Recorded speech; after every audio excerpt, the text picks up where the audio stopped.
Mano yung ginagawa mo? Hindi. Kaya ko yan eh. Ma, sa akin mo pagawa yan, ma. Ma, ako gagawa. Ma, ako gagawa. Princess! Sagay na. Yung kapatid ninyo! Gawin ko lang naman. Pag ako talaga hindi natapos dito, walang kakain sa inyong lahat. Ay, sandali. Bumili ka muna isang silver swan toyo tapos isang kilong karne. Ayoko! Ito lang yung ano. Ayoko! Ayoko! Ano ba naman to eh? Sige, Ayoko. wag natin sawagan yung adobo ha. Mag-aadobo ko ng sabaw. Yung laurel, lagay mo yung laurel. Yan si mama naman. Ang daming inuutos. Tsaka suka na din.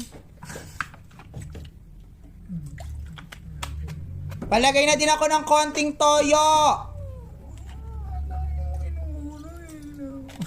Patakpan ako ng kaldero.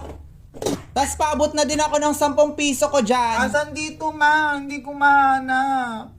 Ayan kasi, bunga nga yung pinangahanap. Ito, oh. May utos ka pa, Sige ma. na. Ay, wait lang yung ano pala. Kunin mo yung ano. Ayan, paborito niyo yung adobo. Hey, titikman. O, di ba? Sabi sa inyo, kailangan talaga ng silver swan para tamang timpla. Mamaya ka na kumain dyan. Bumili ka muna doon ng soft drink.